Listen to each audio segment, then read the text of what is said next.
Because antroconal polyp, it arises from the maxillary antrum and it goes towards the poina. That is why it is known as antroconal polyp. So you can see over here, over this diagram. So this particular area over here, you can see my pointer. This particular area is known as the poina. Poina is actually the opening of the nasopharynx. Okay, towards the nasopharynx, it is known as the poina. Okay, so now I would like to show you about the how the polyp looks like in posterior rhinoscopic examination.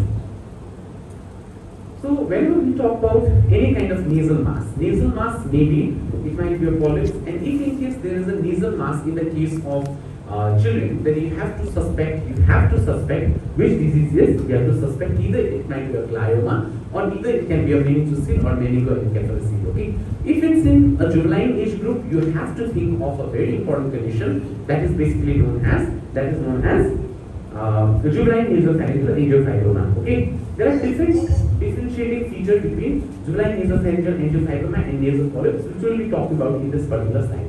So whenever you talk about a nasal polyp, how would you differentiate between a nasal polyp and hypertrophic inferior turbinate? It's very important. You know why? Because whenever there is a unilateral obstruction, so you can see here, in a nasal polyp, suppose a person comes with a unilateral nasal mass like this. Then in the opposite side also there will be an obstruction. This is because of the hypertrophic inferior turbinate. Okay. But in the case of ectodermal polyp, since it's allergic in origin, there is a bilateral nasal obstruction. Remember, whenever we talk about ectodermal polyps, we need to remember that we have to rule out different types of syndromic causes. Like we have to rule out cartilaginous syndrome, we have to rule out cystic fibrosis, we have to rule out Brion syndrome. Okay, we have to also rule out. Right? We have to also rule out some of the major important conditions like bronchiectasis. Okay, and this is also one of the important features whenever we talk about ectodermal polyps, that is Stamster's triad. Stamster's triad means asthma, nasal polyps, and the other one is actually known as aspirin sensitivity. So we will come to these all topics later. Okay, so let's look into the slides. Okay, so see, I told you hypertrophic inferior turbinate, inverted papilloma, rhinosporidiasis, rhinoscleroma. So what is this rhinosporidiasis and rhinoscleroma? This rhinosporidiasis and rhinoscleroma are actually granularis condition of the nose, where rhinosporidiasis is caused by rhinosporidiasis is caused by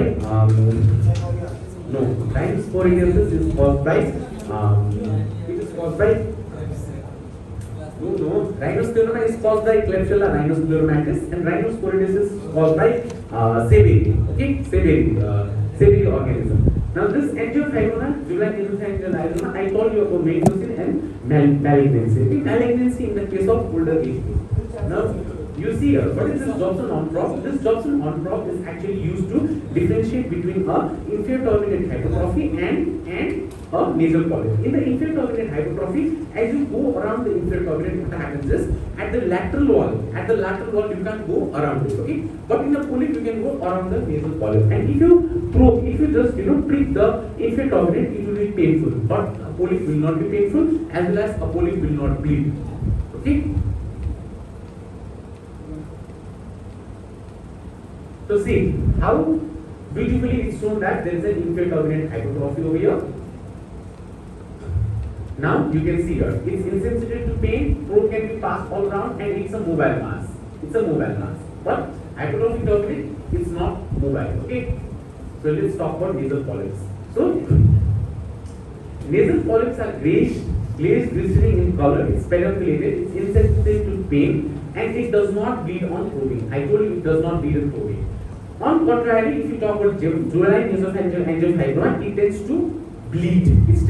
That is why digital palpation, biopsy are totally contraindicated, and probing is totally contraindicated in any case of an adolescent who comes to the department of ENT with a history of unprovoked epistaxis.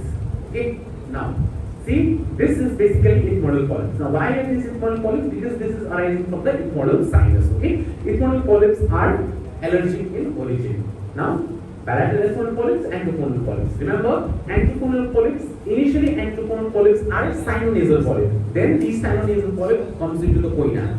These sinonasal polyps are something different. This is more important in the case of your like post graduation, but now for UG it's antecoronal polyp and ethmoidal polyps. This sinonasal polyp are important when it comes to your edematous sinuses. Okay, recurrent sinusitis leads to a formation of sinonasal polyp. But we are much more concerned with ethmoidal polyps and antecoronal polyps. Okay, so nasal mucosa it becomes edematous due to collection of ECF.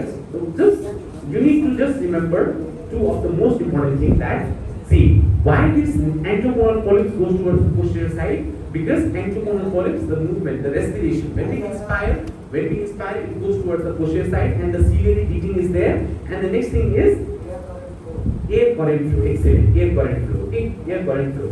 Now, ciliated columnar epithelium. These ciliated columnar epithelium lines both the nasal mucosa also as well as the paranasal sinus also. That is why the sinus part, that means it originates from nasal sinus. Nasal part, that means it is present in the nasal mucosa, and choanal part, that is it is directed towards the choana. Okay. Now next.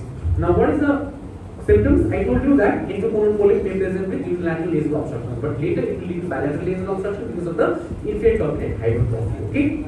So when polyp grows in the nasal pharynx, so at the nasal pharynx it's a similar opening, so that may lead to bilateral nasal obstruction. Hyponasality, that is basically rhinolaria closa. Why will there be rhinolaria closa? Because of the obstruction. Now nasal discharges may be seen. Okay. Next thing that what we need to remember is certain signs. So if you just go for rhinoscopic examination, what you will see is you will see edematous mucosa, you will see a larger polyps, okay, and you can see a soft, smooth grayish mass. This large, smooth grayish mass. On contrary, whenever you talk about this jugular nasopharyngeal angina, there is a pink globular mass. Okay, pink globular mass. So these are also important factors. Posterior rhinoscopy examination can also be done in the case of antecoronal polyp. There is no use of doing posterior rhinoscopy examination in the case of antecoronal polyps. Okay, so of course you can go for certain investigations. You can go for nasal endoscopy, X-rays, lateral X-rays. Differential diagnosis, I already told you about this one. So CT scan is very important. Okay, in CT scan, what you can see here, big mass. So this is actually the maxillary sinus. So maxillary sinus is edematous, there is sinusitis, and this is actually coming towards the nasal wall. Okay, so you can see how beautifully it's coming into the nasal area. So this is the case of antecoronal polyps. So you can compare the two maxillary sinuses over here. You can compare the two maxillary sinuses over here. See the opacification and this particular sinus. Okay. Next, what we can do is we can actually try a medical therapy, but medical therapy will not work in the case of antecoronal polyps. You have to go for functional endoscopic sinus surgery to remove that edematous mucosa. Okay. You can also go for cardiology surgery. Cardiology surgery is basically operating into the antrum by giving a sublabial incision. Okay. So this is FES. What is the first step of FES? First step is actually known as oncolectomy. Okay, whenever you go for oncolectomy and then you go to dilate the ethmoidal process. Okay. Now we come to ethmoidal polyps. Ethmoidal polyps also somewhat same. The main important thing that we need to say that ethmoidal polyps, one is cancer stripe, very important. Second one is it is allergic in origin. Third one, ethmoidal polyps are actually, it arises from these areas, bulla alveolaris, oncolectomy process, ostial of the sinuses, and middle surface and edge of the middle surface. Okay, so you can see it's allergic in origin, ciliary motility disorder, Young syndrome, Cardinal syndrome, bronchiectasis, the sinus stripe. We need to rule out all these things when it comes to ethmoidal polyps. Okay, so you can see here aspirin insensitivity, bronchial asthma, and nasal polyps. This is actually known as sinus stripe. Okay, over here, see aspirin intolerance, asthma, and nasal polyps are component of the sinus stripe, and Hochstrauss syndrome is also one of the components for your nasal polyps. Okay, so you need to rule out all these conditions, because whenever a patient comes to the department of ENT with any of this Cardinal syndrome or Young syndrome or any of this cystic fibrosis condition, what you need to remember is the first presentation is the nasal polyp. It's not the this one. It's not the bronchiectasis. This is nasal polyp. So initially, if you diagnose any patient who is under nasal polyp has ciliary dyskinesia syndrome, then you can actually prevent conditions like bronchiectasis. Now, next thing what you need to remember is it's the same thing. Any allergic conditions, same presentation as ethmoidal polyps. Okay, so bilateral nasal mass in the case of ethmoidal, because this is allergic in origin. Okay, so endoscopy, you can see protein of the nasal trays, all these things we have already discussed. Okay, skin prick test. This is very important. One is radio labeled antigenic test. there are two tests, okay? Basically, one is in vitro test or one is in vivo test. So in vitro test means you are just injecting the one and you see a wheel and flare, okay? But in the case of in vivo reaction, in vivo test, we just do this condition in your laboratories. But this in vivo tests are very expensive. That is why we go for in vitro. But in vitro test can lead to actually like angioedema, severe angioedema may result, okay?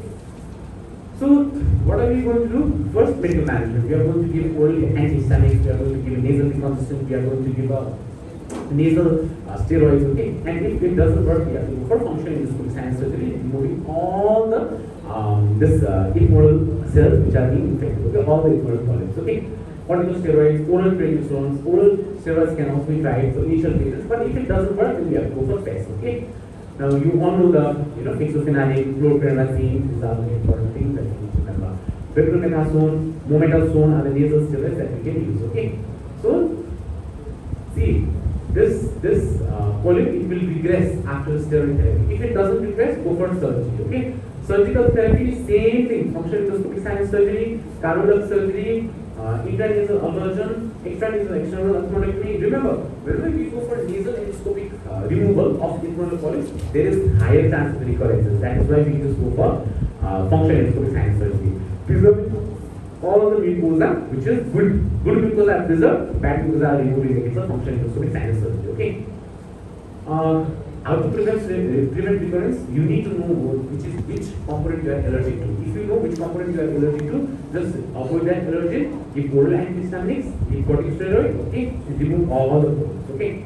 Now, this is the final slide where we just understand about the difference. So I think this much we have already learned. Dumbbell shape. It's dumbbell shape in the case of anthropoid. It's grape-like mass, multiple grape-like mass. Okay. Thank you, everyone. Thank you. Bye. Well done, sir. part mo,